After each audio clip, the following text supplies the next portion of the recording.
Now, don't ask me why, but I love disco music, I love the way it sounds, and I love capybaras.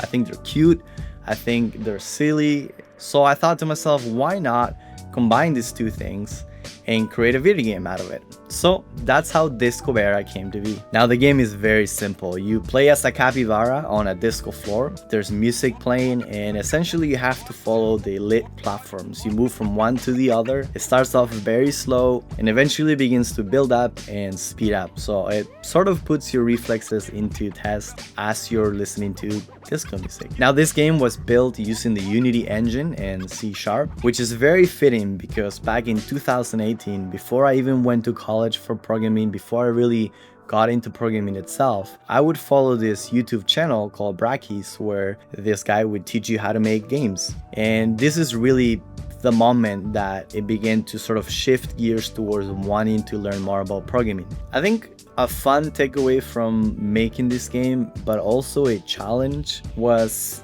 the fact that I wanted to make this game playable online. A lot of times in the past, I would start a game and it would just remain in the editor or not finish it because there were bugs, and I would just plan a lot of features for the game and it would just become very overwhelming and I would just move on to the next project. There's just too much. So one of the main things I wanted to do for Discobara was to keep it very casual, very simple, and that's what helped me to eventually finish this game and make it available for others to play. Now, one of the challenges I had for myself was to not rely on third-party applications like itch.io to simply export the game and upload it to their site, but I wanted to host and render the game in my own site.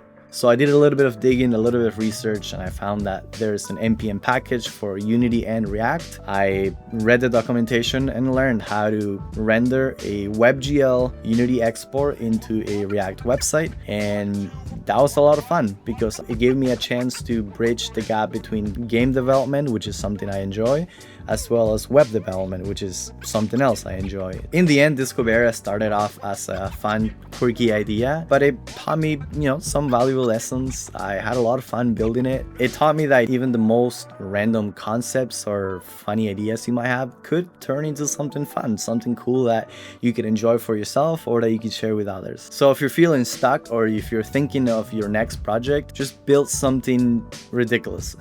Build something quirky, combine maybe a hobby you have or things that you like, combine them together, and who knows, you might surprise yourself and you might build something that ends up being a lot of fun and something that you can show off. So if you would like to play the game, you'll find a link available down below, and let me know what you think of the game.